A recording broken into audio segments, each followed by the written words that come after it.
The sun hung low in the sky, casting long shadows over the cracked pavement as Jamila limped down the street, her crutches scraping against the rough concrete with every step. She had grown used to the sound.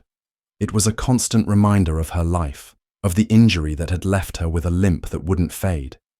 But today, there was something different in the air. The usual hum of city life felt distant, muted, as if the world itself was holding its breath. Her dog, a scrappy little terrier named Chance, trotted beside her, nose twitching with curiosity at the unfamiliar smells of the alleyways they passed. Jamila smiled weakly, ruffling the dog's fur, trying to ignore the gnawing discomfort in her leg. It was just another day in the neighborhood. The same streets, the same faces, the same struggles. Nothing new. But as she reached the corner, something caught her attention. The familiar black and white police car idling across the street. 2 officers were lounging in their seats, their eyes scanning the area with an air of indifference, as if they owned the place. Jamila had seen them before. In fact, everyone in this neighborhood had. The cops weren't here to protect. They were here to patrol, to remind the people who lived in this forgotten part of the city who was in charge. Jamila slowed her pace, instinctively clutching her crutches tighter. She knew better than to make eye contact, better than to draw attention to herself. But as she passed, one of the officers rolled down his window. "Hey!"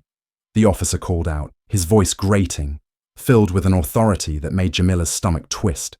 She didn't respond, keeping her gaze fixed ahead, hoping they would lose interest. But the other officer, a taller man with a cruel smirk, leaned out and laughed. "What, you too good to talk to us now?" His words dripped with sarcasm, and for a moment, Jamila's heart skipped a beat. Her grip tightened on her crutches, her muscles tensing. She wasn't afraid. She had dealt with this before, the looks, the whispers, the occasional shove. But today, something about the way they looked at her, something in the air, made her blood run cold. "That's right, keep walking," the first officer sneered. "Wouldn't want to dirty our nice clean street." It wasn't the words that sent a chill down her spine. It was the way they said it, like they were daring her to respond. She could feel her heart hammering in her chest, the pressure mounting in her throat. Her dog barked, agitated by the tension, pulling at the leash. Jamila's fingers went numb as she gripped the crutches harder, trying to calm both herself and Chance. And then, without warning, the officer in the passenger seat opened the door, stepping out into her path. "Now, where do you think you're going?" he barked, before shoving her crutches out from under her. She gasped, stumbling as the crutches fell to the ground. Her knees buckled, and for a moment, everything went dark. The world spun as she tried to catch her breath, her hands shaking as she reached for her fallen crutches. The officer stood over her, grinning, his boots tapping impatiently against the pavement. "Better watch where you're going, sweetheart," he sneered. "Don't want to hurt yourself, now do we?" But before she could respond, Chance, who had been barking furiously, lunged forward, his tiny body snapping at the officer's pant leg. The officer kicked the dog aside with one swift motion. Chance yelped and tumbled to the ground, whimpering in pain. That was the moment everything inside Jamila snapped, the rage that had simmered under her skin for so long, the constant humiliation, the injustice, the anger that had never quite found an outlet. It all erupted in a flood. She struggled to push herself up, her leg burning with agony, her eyes narrowing in fury. She had had enough, but in that moment, neither officer saw what was coming. Neither knew who Jamila really was. They didn't know that the woman they had just humiliated was the daughter of a man who had the power to burn their entire world to the ground. They had no idea that Jamila's father wasn't just any man. He was Senator Gregory Blackwood, a name that carried weight, that could move mountains. And as Jamila gritted her teeth, staring up at the officer with a look that could kill, she knew that today, everything was about to change. The cold pavement was rough against her palms as Jamila finally forced herself to stand, her crutches forgotten in the street. Her hands shook, but it wasn't from fear. It was from something far darker, far deeper. It was from the boiling anger that twisted her insides, that consumed her thoughts, that made her feel like she was going to explode right there in front of those 2 men who thought they could break her with a glance, with a word. She felt the sting of it, the bitter sting of injustice in every fibre of her being. Her dog, Chance, was slowly getting up from the ground, his tiny body trembling from the officer's boot. But it was the fear in his eyes that cut deeper than any physical pain. Jamila forced herself to breathe, to stay in control.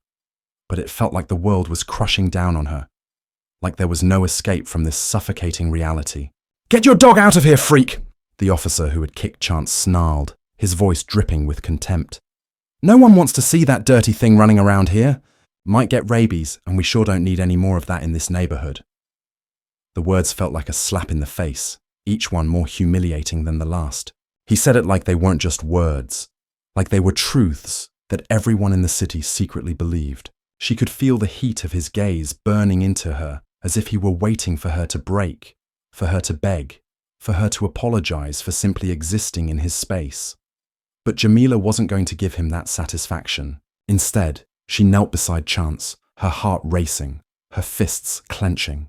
Her world was nothing but suffocating streets and tired promises, and those officers were living proof of everything wrong with it. They were the face of a system that saw people like her, like Chance, like every other black person in this city, as less than human. To them, she was just another broken soul to be kicked aside, another body to be crushed under the weight of their power. "Don't touch me," she spat, her voice shaking with fury. "Don't you ever touch my dog again!" The officer snorted, the cruel smile never leaving his face. "What's wrong, girl? You can't handle a little joke? You think just because you got that limp you get special treatment?" The other officer, who had been leaning lazily against the car, started to laugh. A sharp, cruel sound that made Jamila's blood boil. Yeah, look at her, all wounded and sad, just begging for attention. Maybe we should give her a little lesson in respect. He stepped forward, cracking his knuckles as if preparing for a fight. Jamila's heart raced in her chest. She knew what was coming. This wasn't a misunderstanding. This wasn't just some bad moment. This was deliberate. This was calculated. They weren't just throwing around insults. They were trying to break her.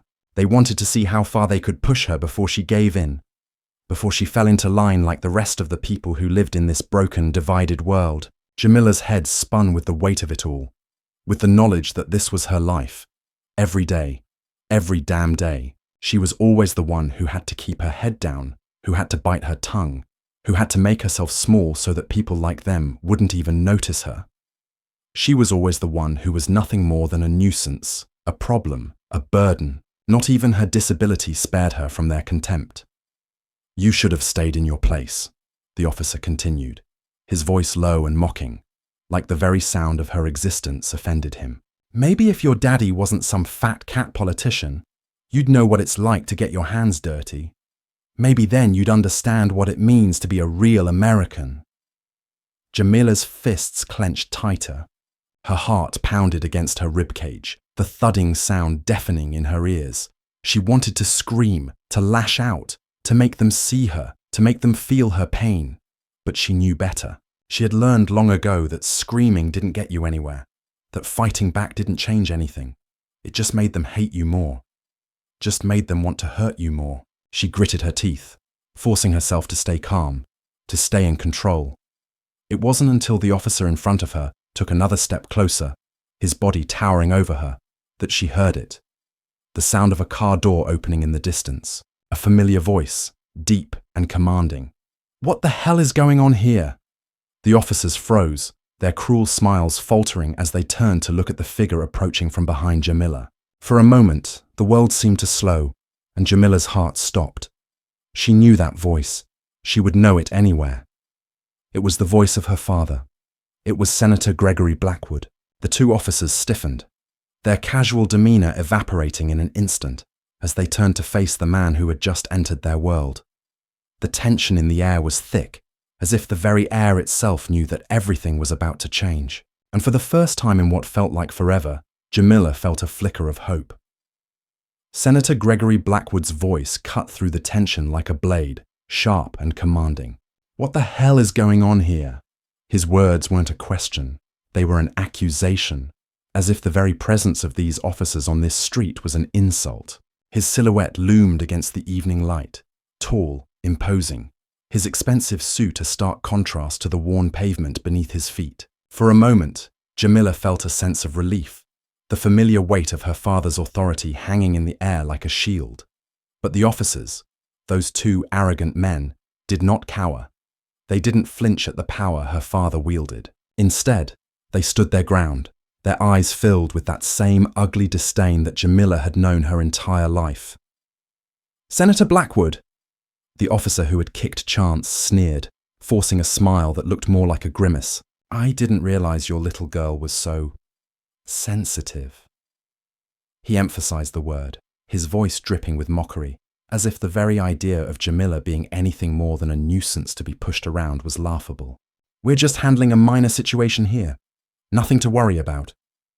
His words stung, but it wasn't the insult that hurt the most. It was the complete dismissal of her existence, of her right to be treated with respect, of the assumption that, as always, she would just take it. The second officer, still leaning casually against the patrol car, snorted. "Yeah, nothing serious, just a little education.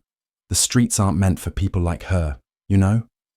The venom in his words was unmistakable, the racism in his tone clear. Jamila could feel her blood boil, the weight of their hatred pushing down on her chest. It wasn't enough that they had humiliated her in front of the whole street. It wasn't enough that they had kicked her dog, treated her like dirt under their boots.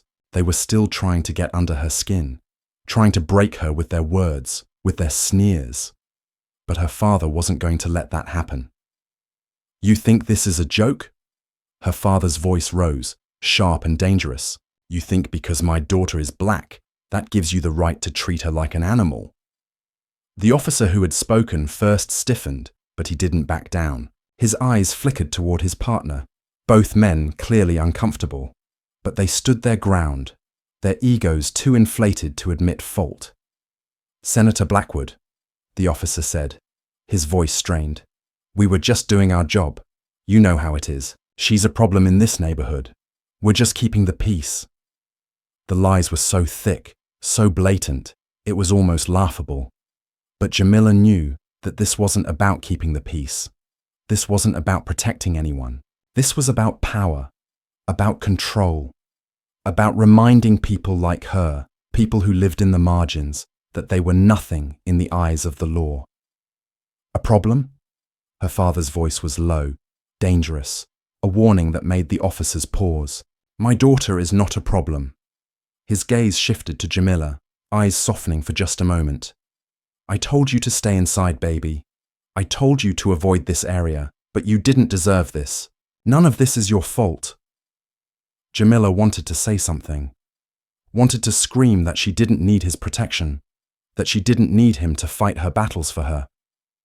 But the words wouldn't come. It wasn't just the physical pain that was making her chest tighten. It was the emotional weight of it all. Her father's wealth, his influence, the way he towered over the officers with the power of his position. None of it changed the truth. In this world, in this country, people like her would always be beneath others.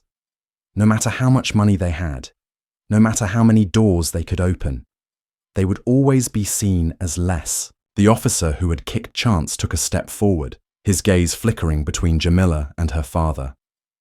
"We were just teaching her a lesson, Senator," he said, his voice now dripping with the kind of fake civility that made Jamila's skin crawl. "You know how these people are. Sometimes they need a little adjustment." Her father's jaw clenched. "These people?" His voice was ice now, cold with fury. "You don't get to talk about my daughter like she's some kind of animal. You don't get to treat her like she doesn't matter. Not on my watch." For a brief moment, the officer faltered, his bravado cracking under the weight of her father's words. But the second officer, the one who had been leaning against the car, took a step forward, his smirk returning. "Maybe it's not just her," he said, his tone filled with venom. "Maybe it's you too, Senator. Maybe your kind's been running things for too long, and it's time someone taught you both a lesson." The tension in the air was unbearable. Jamila could see her father's hands balling into fists at his sides. She could see the dark rage in his eyes, the way his posture shifted, ready to pounce. And in that moment, Jamila realized something. Her father was powerful, yes, but even his power had its limits. The system that kept people like her and her father at odds was much bigger than any one person. And as much as her father could fight, as much as he could use his influence, the world around them would never change. Not really. It would always be the same. The officers knew it. Jamila knew it. And as the second officer smirked, his words hanging in the air, Jamila could feel the weight of that truth pressing down on her chest. The truth that no matter how much her father fought, no matter how much they screamed and shouted, it would never be enough. Because in this world, power wasn't just about who you were. It was about who you couldn't be. And no matter how hard she tried, no matter how much she hoped, Jamila was always going to be the girl with the limp, the girl with the crutches, the girl who was black. And nothing would ever change that. Let's take a brief pause here. We'd love to hear from you. Where are you listening to our stories from? Have you experienced anything similar in your own life, or do you have a perspective to share? Please leave your thoughts in the comments below. And if you're enjoying these stories, don't forget to subscribe so you won't miss any of the exciting developments ahead. Now, let's continue with the story. The sun had barely dipped below the horizon, casting a blood-red glow over the street as Jamila watched the officers slowly retreat to their patrol car, their expressions still hard with contempt, still dripping with the same hatred they had shown her for years. Her father, standing tall and rigid beside her, didn't move. His face was a mask of fury, but Jamila could see the cracks in his composure, the tension in his jaw, the clenched fists that betrayed the fight he was holding back. The officers climbed into their car without a word, slamming the doors with a finality that echoed through the silence. The engine roared to life and they sped away, leaving behind nothing but the fading smell of exhaust and the hollow feeling in the air. Jamila stood there, her hands still gripping Chance's leash, her crutches forgotten on the pavement. She didn't know what to say, what to feel. She wanted to scream, to ask her father why things had to be this way, why they always had to live like this, fighting for respect, fighting for the right to exist without being humiliated. But she didn't. Not now. Not yet. Instead, she took a deep breath, feeling the weight of the moment pressing on her chest. "You okay?" her father asked quietly, his voice unsteady for the first time. She didn't answer right away. She couldn't. The truth was, she wasn't okay. Not at all. She wasn't okay with the way those officers had treated her, with the way they had treated Chance, with the way they had tried to break her down in front of the entire street. She wasn't okay with the way they saw her. A piece of trash, something to kick aside when they were done with it. "I don't know," she whispered finally, her voice barely audible. "I don't know how much more I can take." Her father reached out, placing a hand on her shoulder. His touch was heavy, comforting, but it didn't erase the cold ache inside her. It didn't erase the shame, the sense of being powerless, of being nothing in a world that was supposed to be fair. "I won't let them get away with this, Jamila," he said, his voice thick with resolve. "This isn't over. Not by a long shot. I'll make sure they pay for what they did to you." Jamila felt the anger surge again, but this time it wasn't directed at the officers. It was directed at the system itself, at everything that had allowed this to happen. She didn't need her father's promises. She didn't need his influence or his wealth. What she needed was a world that didn't see her as less than. What she needed was for this all to stop. "Dad," she said, her voice shaky but determined. "It's not just them, it's everyone. It's the whole damn system. It's everything. Nothing changes. We fight and we fight, but nothing ever changes." Her father's eyes softened for a moment, and for a brief second, Jamila saw the weight of his own frustration, his own helplessness. He had spent his entire life climbing the political ladder, pushing against the very system that had always looked down on people like him, people like Jamila. But in the end, it had all felt so hollow, so pointless. Power. Influence. They couldn't change the way the world saw her. They couldn't change the way her father had been treated all his life. "I know," he said quietly, his voice tinged with regret.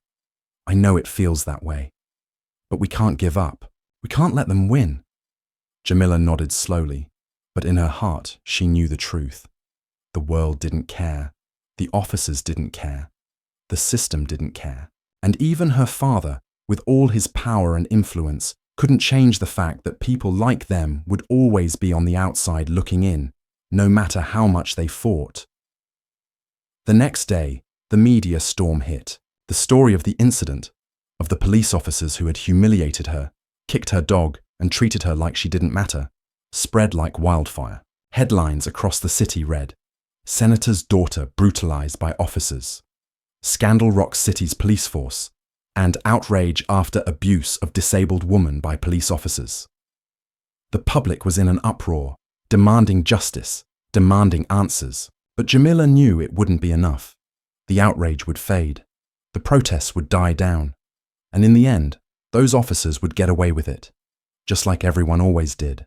The system was broken beyond repair, and no amount of noise would fix it. As the days passed, Jamila could feel the weight of her father's world closing in on her. The promises he made, the promises of justice, of retribution, they meant nothing. The power he held, the influence he commanded, couldn't shield her from the ugliness of the world she had to live in. She tried to tell herself it wasn't about him, it wasn't about her father or his power, but deep down, she knew it was. She knew that, for all his talk of change, he was just another man trapped in a system that would never let him win. The tension between them grew, her father's frustration mounting as he fought to hold on to whatever scraps of control he had left, and Jamila's anger boiling over as she realized nothing was ever going to be enough. She had never felt so alone, so powerless, even in the midst of so much supposed strength. And then, just as things seemed to be spiraling, the unexpected happened. An anonymous tip came in. A video surfaced. It was shaky, filmed from a distance, but it was enough. Enough to change everything. Enough to make the officers' actions undeniable. The video spread like wildfire, showing the entire incident from start to finish. The moment the officers had kicked her crutches from under her. The moment they had attacked Chance. The moment they had humiliated her in front of everyone. It was clear, undeniable evidence. But as Jamila watched the video spread across social media, she couldn't help but feel a sinking feeling in her chest. It was too late. The damage had already been done. The world would see it.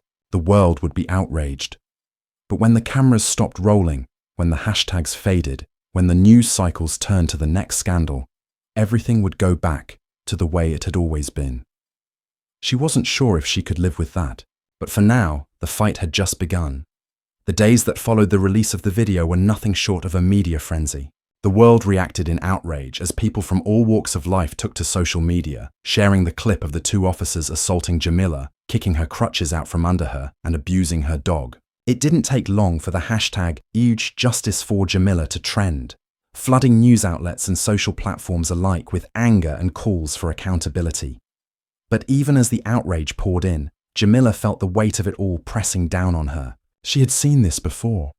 She had seen how the world reacted when someone like her, someone who looked like her, who came from where she came from, was violated. There would be marches.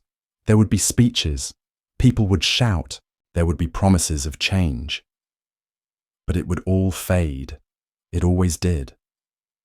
Jamila had grown up in a world where black bodies were disposable, where black voices were ignored unless it was convenient for those in power. And no matter how loud the voices of the public got, the system would always find a way to suppress them. Her father's phone rang constantly. Calls from the press, from fellow politicians, from activists, demanding action. Everyone had something to say. But despite his carefully curated image of a man who fought for the people, her father wasn't the savior they were hoping for. Senator Gregory Blackwood had built his career on negotiation, on compromise, on playing the game. He was known for his ability to make deals, to walk the fine line between different political factions, keeping his reputation intact while making sure his pockets stayed full. But now, that same reputation was on the line. His daughter's assault was front-page news, and the pressure was mounting for him to take a public stand. It wasn't just about the incident anymore. It was about his political future, his career. It was about the image he had spent years cultivating, the image that now seemed as fragile as glass, and Jamila could feel that shift. She could see how the gears were turning in her father's mind. He wasn't thinking about her. Not really. He was thinking about how to salvage his career, how to protect his name. To him, this wasn't just a fight for justice. It was a battle to keep the power he had worked so hard to attain. Jamila, you need to understand something, her father said, the weight of his words hanging in the air like a cloud. This isn't just about us. This isn't just about you. It's about the future of my career, the future of our family. The public is watching us, and we need to play this right. We need to make sure we come out of this looking strong. We need to control the narrative. Jamila looked at her father, her heart sinking. She had spent her life trying to avoid his world, trying to stay out of the politics, the backstabbing, the manipulation. But now, it seemed like she was stuck in the middle of it, and she couldn't help but wonder, was it worth it? Was any of it worth it? Her father's world was a cold one, where deals were made in shadows and where real change was a distant dream. And the more she thought about it, the more she realized that her father, the man who had promised to protect her, to fight for her, was just another cog in a machine that crushed people like her under its weight. "We'll issue a statement," her father continued, his voice tight. "We'll show that we're taking this seriously. We'll make sure the officers are suspended. We'll do everything we can to make it right. I'll personally see to it that there's a thorough investigation, and then we move on. This is just a bump in the road." Jamila's heart clenched. "A bump in the road," she echoed, incredulous. "Is that really all this is to you? A bump in the road?" Her voice wavered with emotion, the words tasting bitter as they left her mouth. "You can't just make this go away with a statement, Dad. This isn't some PR stunt. This is my life. This is real. I was humiliated. I was hurt. I wasn't just a headline. I was a person. And you think that a press release is going to fix it?" Her father's face tightened. "I understand you're upset, but we need to be strategic. You're not just the daughter of a senator. You're a symbol. And right now, we need to control how this looks. We can't let emotions cloud our judgment." Jamila's eyes burned with unshed tears, a mix of anger and frustration building inside her. "You don't get it, do you?" she said, her voice thick with emotion. "You don't understand what it's like, what it's always been like. You're a man, and you've had power, you've had privilege. But for people like me, nothing ever changes. No matter how much money we have, no matter how many connections we make, we will always be seen as less. Always." Her father took a step back, his face hardening as he processed her words. He was a man who had spent his life navigating the halls of power, cutting deals with the rich and the powerful, making sure his name stayed on top. But now, it was his own daughter, the one person he was supposed to protect, who was pointing out the ugly truth he had been avoiding for years. "I don't need your pity," Jamila said, her voice steady, though the hurt still lingered in her chest. "I don't need your promises. I don't need you to fix this for me. I need you to see me. I need you to see what's happening to people like me, every day, all the time. And if you can't do that, then you don't get to fix this. You don't get to call the shots anymore." For a long moment, her father didn't respond. The silence stretched between them, heavy and uncomfortable. Finally, he turned away, his eyes not meeting hers. "I'll do what needs to be done, Jamila, but don't think for a second that this is just about you. It's about our family. It's about me." And with that, he left the room. Jamila stood there, the words lingering in the air, and for the first time in her life, she realized the painful truth. Her father wasn't going to change. He wasn't going to fight for her the way she needed him to. He wasn't going to fight for people like her. He was too wrapped up in his own ambitions, his own need for power, to care about anything else. And that realization hit her harder than anything the officers had done. The next morning, the investigation began. The city's police chief issued a public apology, and the officers involved were placed on administrative leave. The public outcry continued, but Jamila knew it was only a matter of time before the storm passed. The media would lose interest, and the officers would return to their posts unscathed. The public would forget. They always did. And then the real battle began. The one her father had warned her about. The battle for control, the battle for power. The battle where people like Jamila were always destined to lose. Her phone rang again, and for a moment, she almost didn't want to answer, but she knew she had no choice. When she picked up, it was her father's voice on the other end. "We need to talk," he said, his tone clipped, businesslike. "It's time to move forward. There's too much at stake, for all of us." Jamila paused for a moment, gathering her thoughts, and for the first time, she realized something else. This wasn't just his fight. This wasn't just about her. This was about something much bigger than both of them. And no matter how hard she fought, no matter how much she screamed, she couldn't change that. The system was too big. The powers that be were too strong. But that didn't mean she had to stop fighting. Jamila wasn't going to let it end like this. She wouldn't be silenced. Not now. Not ever. The weeks that followed were a blur for Jamila. The city seemed to be split in two, as if everyone had picked a side, drawn a line in the sand. On one side, there were the protesters, the activists, the people who believed in the fight for justice, who screamed and marched, demanding accountability for what had happened to her. On the other side were the people who saw the incident as an isolated mistake, a misunderstanding, something that would blow over in time. They were the ones who told her to move on, who insisted that the public apology from the police chief was enough, that the officers had learned their lesson. They were the ones who couldn't see the truth that Jamila had known all along, that the system was never going to change unless it was dismantled. The officers involved in her assault were still receiving pay, still going about their lives as though nothing had happened.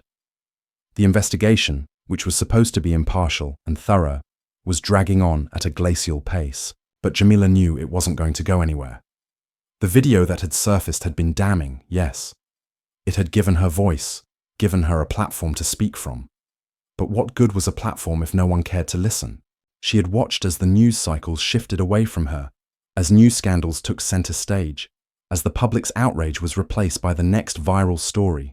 People who had once rallied behind her were now distracted by new headlines, new causes to fight for. The Justice for Jamila movement had faded. She had been forgotten, and she couldn't help but feel like it had been all for nothing. Her father's campaign to hold the officers accountable had stalled, buried under bureaucracy and political maneuvering. She had never realized just how much power politicians had to delay justice, to twist the system until it bent in their favor. It was maddening. She could see it. The careful, calculated way they manipulated the narrative, shaping the story to fit their own agenda. They spoke about accountability, but they never truly intended to deliver it. They were only concerned with saving face, with protecting their own reputations, their own power. Her father's voice had grown more distant over time, his promises of change starting to ring hollow. He had been a man of action once, someone who seemed to truly care about the people he represented. But now, it felt like he was just another politician, playing the game, doing what was necessary to keep his career intact. And Jamila felt betrayed. She had once believed in him. She had once thought that his power, the very thing that had always kept her at arm's length from the truth, could be used for something good. But now she realized that no matter how much he tried to distance himself from the situation, no matter how many press releases he issued or speeches he gave, he was still trapped in the same system that had failed her. Jamila had begun to question everything. Had he ever really cared about her or anyone like her? Or had he simply used his position as a means to an end? She felt the walls closing in on her. It wasn't just her father's indifference that hurt the most. It was the reality that she had been powerless all along. She had believed that if she just fought hard enough, if she just spoke out loud enough, things would change. But the world wasn't like that. People like her, black, poor, disabled, didn't get to be heard. They were a nuisance. They were something to be tolerated, not something to be listened to. And then came the call. It was late one night when the phone rang, its shrill ring cutting through the silence of her apartment. She had been staring out the window, her thoughts a jumbled mess of frustration and hopelessness, when the sound pulled her from her reverie. She hesitated before picking up, unsure of who it might be, and then answered. Hello? Jamila, it's Marcus. Marcus was an old friend, someone she had known since high school. He was an activist, a vocal advocate for racial justice, and a part of the grassroots movement that had surged in the wake of the police brutality incident. He had been one of the few people who had truly supported her, who had stood by her when the media had moved on, when the noise had faded. "What's going on, Marcus?" Jamila asked, her voice tired. She could hear the urgency in his tone, but at this point, she didn't know if she could muster the strength to care. It all felt so futile. "Jamila, we're organizing another march. This time, it's bigger. We're not backing down. It's going to be in front of the police station, and we need you there. We need you to speak. This can't be swept under the rug again. We need to show the world that we're not going to let them get away with this." For a moment, Jamila was silent. She had heard this before.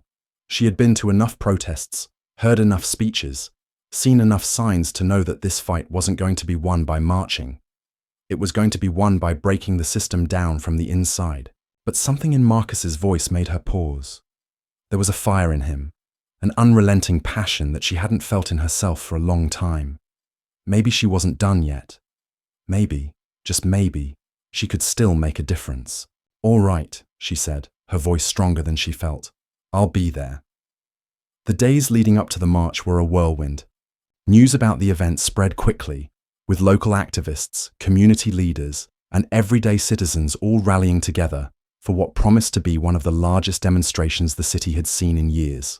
The hashtag #NotOneStepBack began trending again, a symbol of resistance, a rallying cry for those who had been silenced for too long. Jamila's heart raced as she prepared for the event. She had spent so many years on the sidelines, watching from a distance, letting others fight the battles that she had always wished she could join. But now, as the day of the march approached, she knew she couldn't stay silent any longer. She was tired of being invisible. She was tired of being ignored. When the day arrived, Jamila found herself standing at the front of the crowd, feeling the weight of so many eyes on her. The energy in the air was electric, filled with anger, hope, and defiance. The streets were lined with people holding signs, chanting slogans, their voices merging into a powerful roar that echoed through the city. Jamila's heart pounded in her chest as she watched the crowd swell around her, knowing that this was more than just a march. This was a movement. This was a stand. This was their fight. She took a deep breath and stepped forward, the crowd parting to make way for her. As she reached the podium, she could see the familiar faces of the press, their cameras trained on her. She could feel the weight of the moment, the eyes of the city on her. And for the first time, she felt the strength in her own voice. "This fight isn't just about me," she began, her voice trembling with emotion, but growing stronger with every word. "It's about every black person, every disabled person, every person who has ever been treated like they don't matter. This is about all of us. We have been silenced for too long, ignored for too long, and we won't stand for it anymore. We will fight for justice, for respect, for the right to exist without fear. They tried to break me. They tried to silence me, but they can't silence us. Not anymore." The crowd erupted in applause, their voices rising in unity. For the first time, Jamila felt that familiar spark of hope, the kind that had been buried under so many layers of oppression and frustration. Maybe the system wasn't going to change overnight. Maybe there would be setbacks. Maybe there would be pain. But she wasn't alone anymore. They weren't alone anymore. The march continued, winding its way through the city, growing in size and strength as more and more people joined the cause. And as Jamila walked at the front, her heart swelling with pride, she knew that this wasn't the end. It was just the beginning. The fight had just begun. The march had been everything Jamila hoped it would be, and so much more. It wasn't just a protest, it was an explosion of anger and defiance, a call to arms for every person who had been overlooked, trampled on, and silenced by the system. The streets had been filled with people, all chanting the same message, one that resonated with every heartbeat. We will not be silenced. Jamila had never felt more alive. She had never felt more seen. She had finally found her voice, and it had been echoed back to her by thousands of others. For the first time in her life, the feeling of invisibility, of being a mere afterthought in a world that didn't care about people like her, was shattered. But as the march ended and the last of the protesters dispersed, the harsh reality of the world she was living in came crashing back down on her. The media had picked up the story, of course, but only for so long. For every headline that praised the courage of the protesters, there were a dozen more that turned the tide, branding them as violent, misguided, or, as Jamila had expected, as radicals. And with every news report, the accusations against the police officers involved in her assault began to lose their sharpness, their urgency. The powerful, the ones who could change things, seemed to slip right back into their comfortable silence, letting the scandal fade into the noise of daily life. Jamila's phone buzzed incessantly with messages from activists, from friends, from strangers who had been moved by her speech, by her bravery. But as much as she wanted to respond, as much as she wanted to thank them all for standing with her, there was still something gnawing at her insides, something that made her feel like the fight wasn't over, not by a long shot. Her father had remained quiet since the march. There had been no calls, no public support for her fight. She had expected that. She had expected nothing less. The promises he had made, the vague assurances that justice would be served, were nothing more than empty words. Jamila knew this. She had always known it. But still, a part of her had clung to the hope that he might stand beside her when it mattered most. That hope, like everything else in her life, was fading, slipping through her fingers like sand. And then came the call. It was late one night when her phone buzzed again. This time, the number was unfamiliar, but the voice on the other end was not. "Jamila, it's Marcus. We need to talk." Marcus's voice was urgent, laced with a tension that made Jamila's stomach twist. "What's going on?" she asked, already dreading the answer. "They're coming for us," Marcus said, his voice barely above a whisper. "The police, the media, they've started to target us. The march, they're calling it a riot. They're saying we've incited violence." Jamila's blood ran cold. She knew what this meant. It was what always happened when the people who had been pushed down for so long stood up. When they fought back, the powers that be couldn't afford for their voices to be heard. They couldn't afford for the system to be challenged. And so, they did what they always did. They demonized the victims. They made them the criminals. They made the protesters into the problem. "They're trying to discredit everything we've done," Marcus continued. "They're twisting the narrative. The officers involved in your case are getting support from the top. They're claiming that the protests were violent, that we attacked the police. It's all lies, Jamila." The weight of his words hit her like a punch to the gut. It wasn't enough that they had humiliated her, had destroyed her sense of safety, of security. Now, they were trying to erase her, to rewrite the story so that the truth never saw the light of day. They were trying to make the protesters the enemy, to shift the blame from the real perpetrators to the very people who had the courage to fight back. Jamila felt the old familiar rage rising up in her chest. She had spent her life being told that she didn't matter, that her pain wasn't real, that her struggles were nothing but a byproduct of her own actions, her own failures. She had spent her life being ignored, being told that she wasn't important enough to be heard, to be seen. And now, here she was again, fighting for the same thing she had fought for her entire life. Respect, dignity, a world where she didn't have to apologize for existing, a world where people like her weren't treated like second-class citizens. "I won't let them do this," Jamila said, her voice steady but filled with fury. "I won't let them turn the story around. I won't let them make us the villains." Marcus was silent for a moment before he spoke again, his voice heavy with the weight of their situation. "We can't do this alone, Jamila. We need to go public. We need to expose everything. The corruption, the lies. We need to take this fight to the next level." Jamila's heart pounded in her chest. This was it. This was the moment where she either stood tall or let the system swallow her whole. She knew that this fight wouldn't just be about her anymore. It would be about every single person who had ever been pushed down, who had ever been treated like they didn't matter. But there was something else in her gut, something darker, something that made her pause. It was the realization that the truth, the raw, ugly truth wasn't always enough. Sometimes it wasn't enough to just tell the world what had happened. Sometimes the truth didn't win. Sometimes the powerful made sure that it didn't. But Jamila knew she couldn't back down. Not now. Not ever. The next morning, Marcus and Jamila convened with a group of trusted allies, activists, journalists, lawyers, all of them ready to fight for what was right. They had gathered evidence, testimonies, and a strategy. This wasn't going to be a simple protest or a public statement. This was going to be an all-out campaign to expose the corruption in the system, to hold those in power accountable.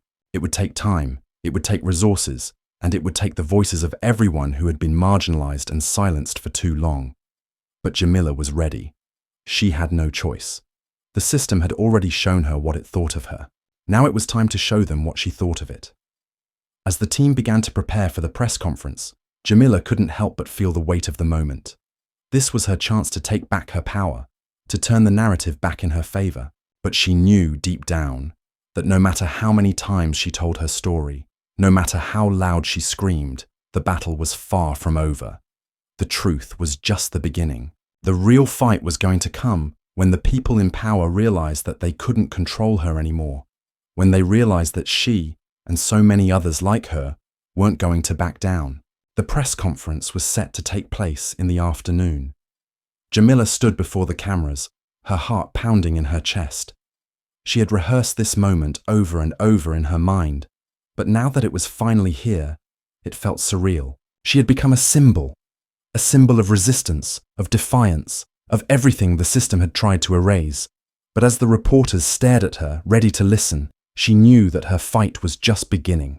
"Thank you all for being here," she began, her voice steady but filled with conviction. "This isn't just about me. This is about every person who has ever been treated as less than. This is about every person who has ever been told they don't matter, that their lives are expendable. This is about justice, true justice, and I won't stop fighting until we get it." Her words echoed through the room, and for the first time, she felt like she was truly being heard. But she also knew that this wouldn't be the last time she would have to fight for her voice, for her truth. The battle was far from over, but it had just begun. The aftermath of the press conference was a mixture of chaos and silence. The crowd had been electrified, a surge of emotion and power rippling through the air as Jamila spoke. The media had picked up the sound bites, the bold declarations of justice, but Jamila knew better. Words, while powerful, were fleeting. They could inspire, but they could also be twisted, drowned out by the very system they were meant to challenge. In the days that followed, Jamila found herself overwhelmed by the flood of attention. The press kept calling, wanting interviews, wanting quotes.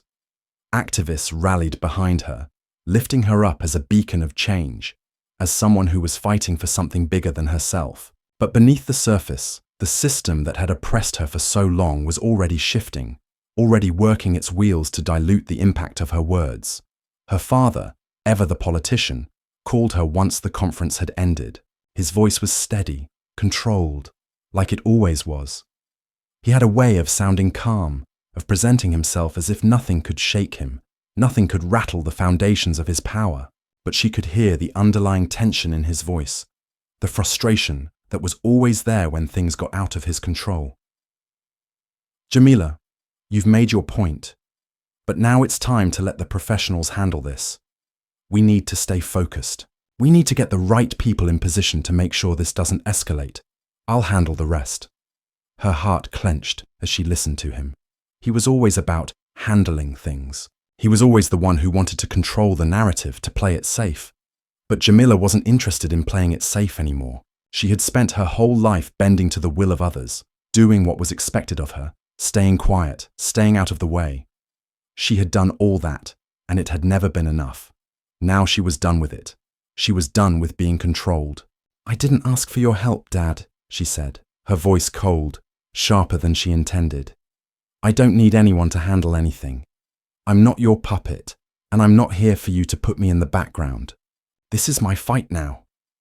There was silence on the other end of the line. She could hear him breathe, the steady intake of air before he responded. "You don't understand, Jamila," he said, his voice almost pleading. This isn't just about you. It's about everything we've built. About everything I've fought for. I won't let them ruin everything. You don't have the luxury of making emotional decisions. Jamila's grip on the phone tightened. Maybe that's the problem. You've spent your life making decisions based on what's best for you, but nothing ever changes.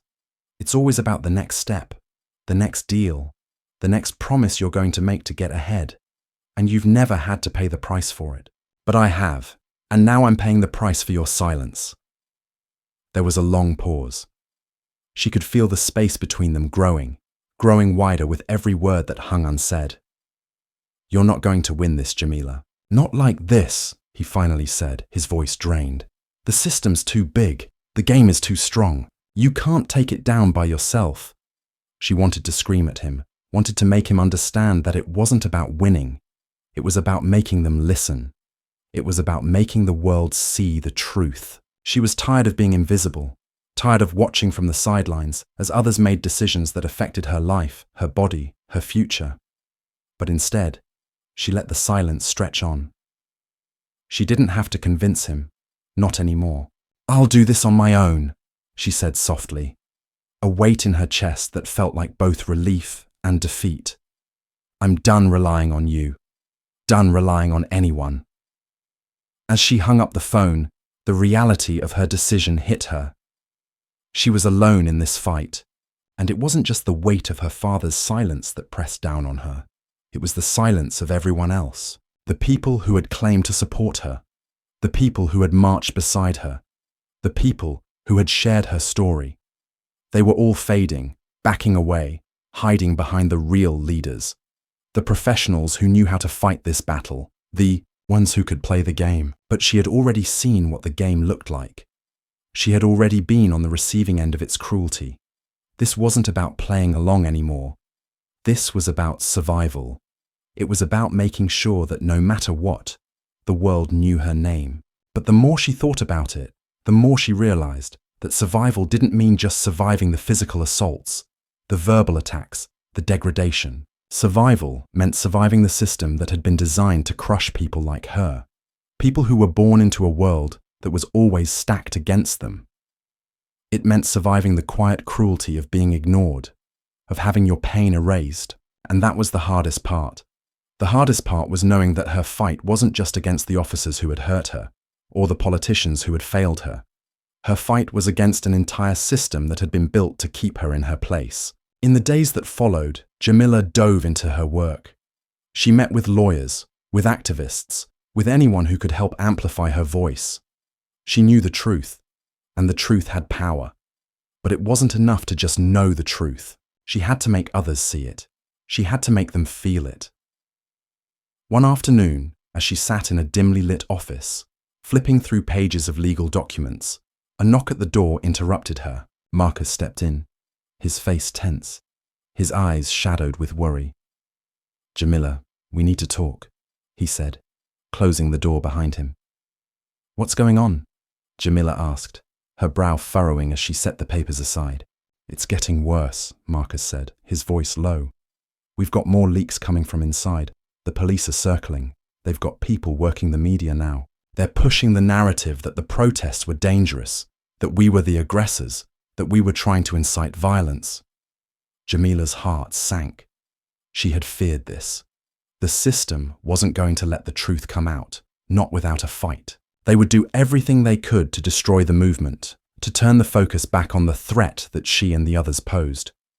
And this time, it wasn't just the police. It was the media too. They were complicit in silencing them. "They're trying to paint us as terrorists, Marcus. They're already planning the next steps to make sure this doesn't gain any traction." "We have to fight back," Marcus said, determination in his voice. "We have to hit them where it hurts. We need to expose the whole system. Not just the officers, but the entire corruption in the police force, the courts, the politicians.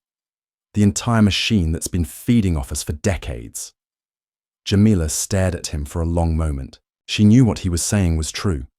But every step forward felt like a step deeper into a fight she wasn't sure she could win. She had seen it before. She had seen how the system devoured people who fought against it. People who were brave enough to speak up, to stand against the machine, often didn't make it out unscathed. "I don't care if it's ugly," Jamila said finally, her voice steady, but filled with a fire that was burning bright again. "I don't care if it destroys me. I'm not going to let them get away with this. Not again."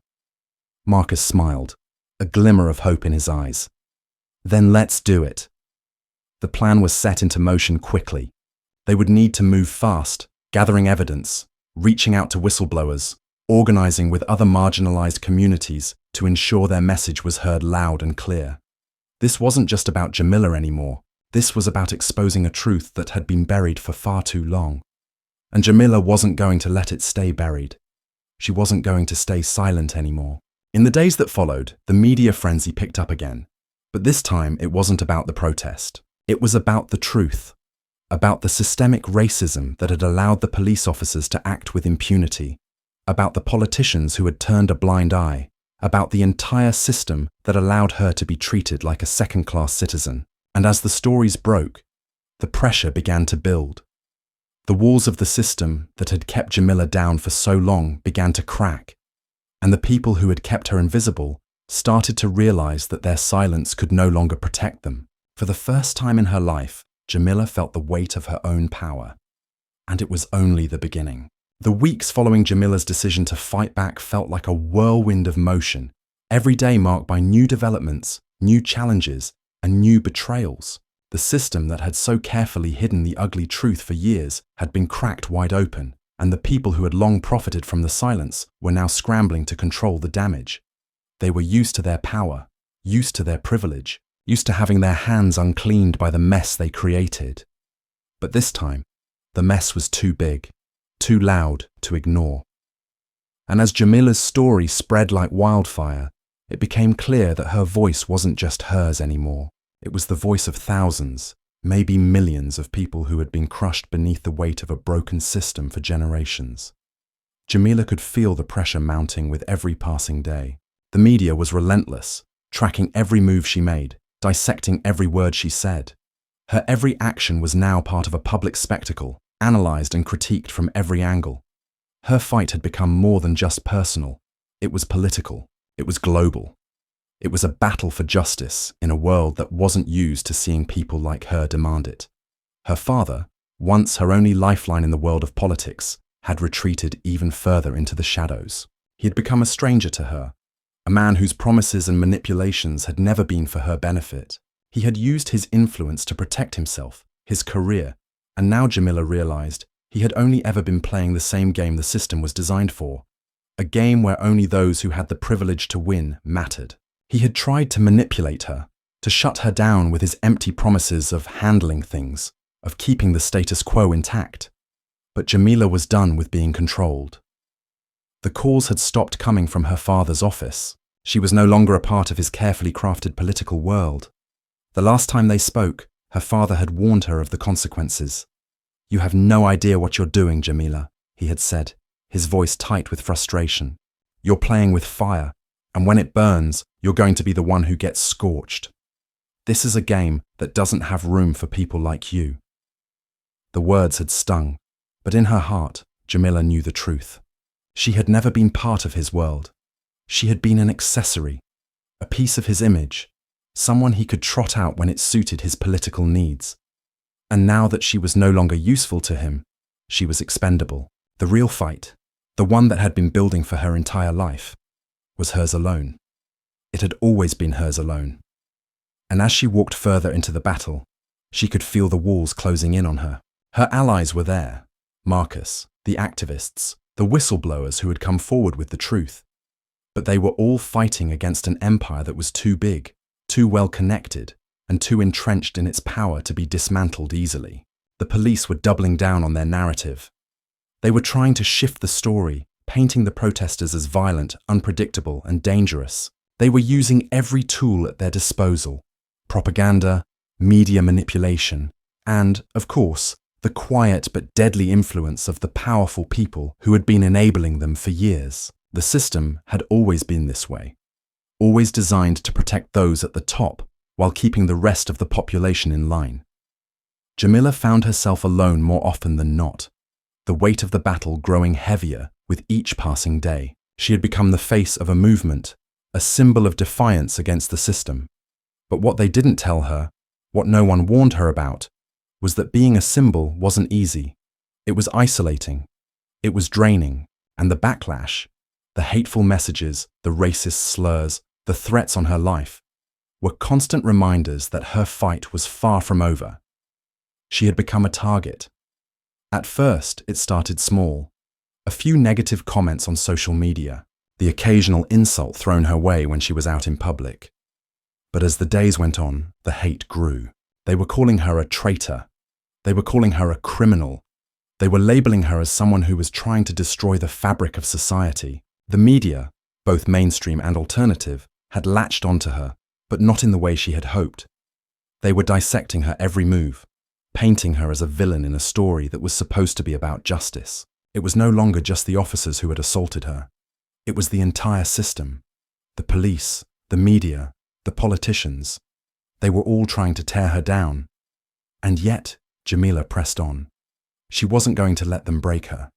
She couldn't. One afternoon, as she walked through the busy streets of the city, she noticed a car following her. It wasn't unusual to be followed these days. The media was relentless, and the police had made it clear that they were keeping a close eye on her.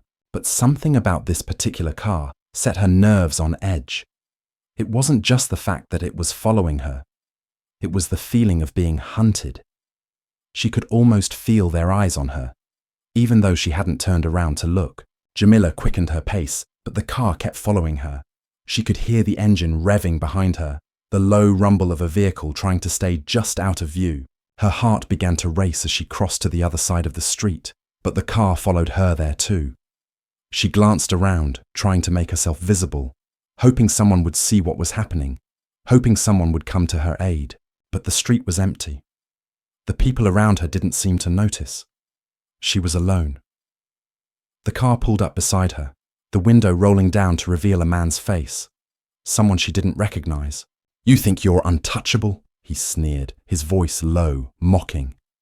"You think you can take on the system? You think the world is going to care about some black woman making noise?"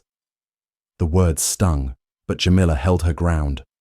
"I don't need the world to care," she said, her voice steady.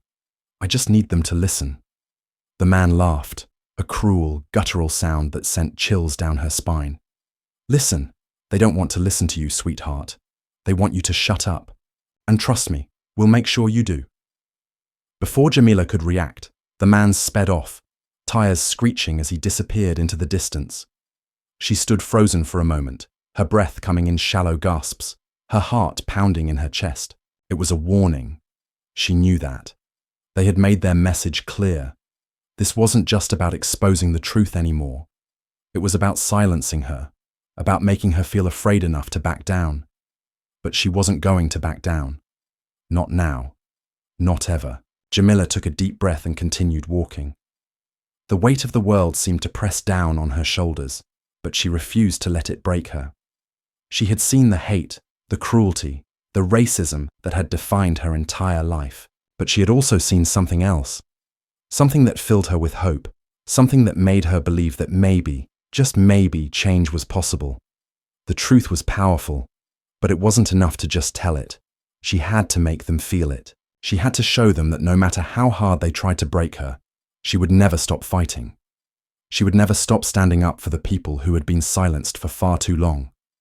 The battle had just begun, and Jamila was ready. Whatever it took, she was going to make sure her voice, their voice, was heard. Because this wasn't just about her anymore. This was about everyone who had ever been treated like they didn't matter. This was about a world that needed to be shaken to its core. And Jamila was going to be the one to do it. The moment Jamila had been dreading, yet knew was inevitable, had finally arrived. The system, the one she had been so desperate to expose, was pushing back harder than ever. The media had turned on her completely, and now even those who had once stood by her had begun to fall silent, afraid of the consequences. The hashtags that had once filled her social media feed were now drowned out by the overwhelming noise of doubt and division. Jamila stood in front of the courthouse, the weight of the world on her shoulders. It was early morning, the sky a dull grey as if it were reflecting her mood. She had been summoned here, summoned to stand against the very system that had failed her from the start. The trial of the officers who had assaulted her was about to begin. The eyes of the nation were on her. Every move she made would be scrutinized, every word twisted, dissected. Her phone buzzed again, another message from her father. She had stopped answering him weeks ago. His empty words, his promises of handling things, they meant nothing to her now. She had realized that the man who had always promised to protect her was the same man who had sold her out to save himself. She could hear his voice in her mind now. "You don't understand, Jamila. You're playing with fire." His voice had always been filled with caution, with warnings that never seemed to apply to the people who were truly in charge. But Jamila wasn't afraid anymore. She entered the courthouse, her steps echoing in the vast, cold hall. The air inside was thick with tension, the murmur of voices barely audible. The trial was set to begin, but already she could feel the pressure, the weight of what was about to happen. The officers who had attacked her were sitting at the defendant's table, their faces blank, almost smug. Their lawyers were busy preparing their defense, already trying to paint Jamila as the villain. The same tactics they had used against her from the beginning were being employed again, claiming she had been the instigator, claiming that she had been the one to escalate the situation. They would do anything to avoid accountability. But Jamila wasn't backing down. She sat down, her hands shaking slightly as she adjusted her crutches beneath her. The memories of that day, the day the officers had tried to crush her, both physically and emotionally, came flooding back. She could still hear the sickening sound of her crutches crashing to the ground, still feel the boot against her dog's tiny body, still taste the bitter humiliation as they kicked her when she was already down. Her anger surged again, but this time it was controlled, focused. She had fought for this moment. She had spent every waking hour preparing for this day, for the moment when she could stand up and tell the world what had really happened. The world might try to forget, but she wouldn't let them. As the trial began, the prosecutor spoke first. He was a well-groomed man, someone who had clearly spent his entire career walking the fine line between upholding justice and keeping his career intact. He was calm, methodical, almost robotic in the way he presented the case. But Jamila wasn't fooled. He wasn't interested in justice. He was interested in maintaining the status quo. The defense, on the other hand, was almost laughable. The officers' lawyers were already painting Jamila as the aggressor, twisting the narrative of the event to make her seem like a threat, someone who had provoked the situation. They made her out to be the enemy, the one who had dared to challenge the authority of the men who had sworn to protect and serve. "Ladies and gentlemen of the jury," the defense attorney began, "what we are dealing with here is a woman who clearly has a vendetta against the police. Her behavior that day was nothing short of reckless, and her accusations against these men are based on a series of exaggerated claims. The officers were simply doing their jobs, ensuring public safety in a volatile situation. And yet, we are here today because one person, one individual, is trying to tear down the entire system." Jamila felt her stomach twist, but she didn't look away. She couldn't. She had to show them who she was, and she couldn't let them see the cracks. As the defense lawyer continued, Jamila felt the weight of everything she had been through, the years of being treated like she didn't matter, the years of being forced to shrink, to make herself smaller so that others could feel comfortable, the years of racism, of being constantly told that she wasn't good enough, that she wasn't enough to be heard. But this wasn't just about her anymore. This was about every person who had ever been told that they were nothing, every person who had been forced to live in the shadows, to live in fear.